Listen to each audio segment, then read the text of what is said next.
আমার ধর্ম আমার কাছে পৃথিবীর সবথেকে সেরা ধর্ম। আমি নিজেকে গৌরব অনুভব করি যে আমি মুসলমানদের ঘরে জন্ম নিয়েছি। দেখেন, আজ পর্যন্ত আমি কোনো ধর্ম নিয়ে খারাপ কথা বলি নাই, আর জীবনে বাইচে থাকতে বলবো না, কারণ এইটা আমার ধর্মে শেখায় না। কিন্তু আজকে আমি দু একটা কথা বলবো, কিন্তু ধর্ম নিয়ে বলবো না। জাস্ট আমি হিন্দু ভাই বোনদেরকে লক্ষ্য করে দু একটা কথা বলবো। এই যে ঘটনা যে ঘটে গেল বরপেটা রুটে, আমাদের হিন্দু ভাইরা বা বোনেরা বা হিন্দু জনগোষ্ঠীর যে পূজা করে, মূর্তিকে যে পূজা করে, সেই পূজা করা মূর্তিকে কে যেন ভেঙে লণ্ডভণ্ড করে রেখেছিল। তো ওই সময় কিন্তু আমাদের হিন্দু ভাই বোনেরা কিন্তু সবাই কিন্তু প্রতিবাদ করার জন্য রাস্তায় নেমে গেছিলো এবং হরতালের সৃষ্টি করেছিল। আর এটা করবে না কেন, স্বাভাবিক, কারণ আমার হিন্দু ভাইরা বোনেরা কিন্তু যে মূর্তিগুলোকে পূজা করে, ওই মূর্তিগুলো যদি ভাঙা থাকে, লণ্ডভণ্ড থাকে, তাহলে তো এটা স্বাভাবিক, তারা তো প্রতিবাদ করবে। কিন্তু এই সমাজে কিছু হিন্দু ভাই আছে, হিন্দু বোন আছে, ওই ইস্যুটাকে টার্গেট করে কিন্তু আমাদের মুসলমানদেরকে কিন্তু টার্গেট করে কথা বলা শুরু করেছিল।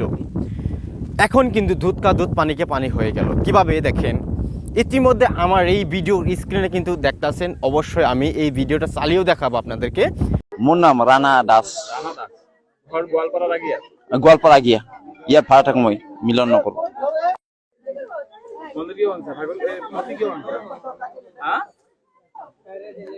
মূল দুজন আছিল, মোক পানী খুৱাইছে মোক। ষ্টেচনত নহয়, মোক ষ্টেচনত তাতে মোক খুৱাইছো। তাৰপিছত যে এই যে বরপেটা রোডে যে মূর্তি ভাঙছে, এই মূর্তিটা কেরা ভাঙছে? আমাদের মুসলিম জনগোষ্ঠীর মানুষে ভাঙছে নাকি আপনাদেরই হিন্দু জনগোষ্ঠীর মানুষে ভাঙছে?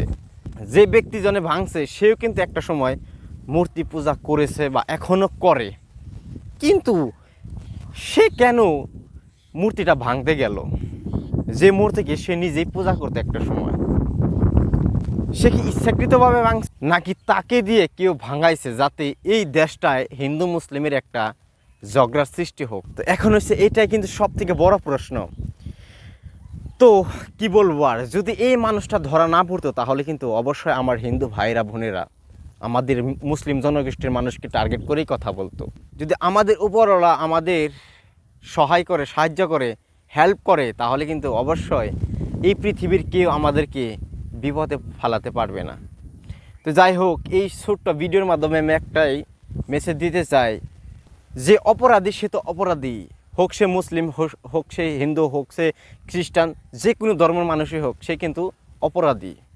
তো এই যে মূর্তি ভাঙছে, তো আমি এই মানুষটার কিন্তু আসলে তো বিচার চাই, এমন বিচার করুক যাতে ভবিষ্যতে কোনো হিন্দু ব্যক্তি বা হিন্দু ভাই এই মূর্তি ভাঙার সাহস না পায়। যদি আমার এই ভিডিওটা ভালো লাগে থাকে, আর হ্যাঁ, আপনি যদি একদম হিন্দু ভাই হয়ে থাকেন, তাহলে অবশ্যই আমার কথার সাথে যদি আপনি একমত হয়ে থাকেন, তাহলে অবশ্যই কমেন্ট বক্সে লিখে যাবেন।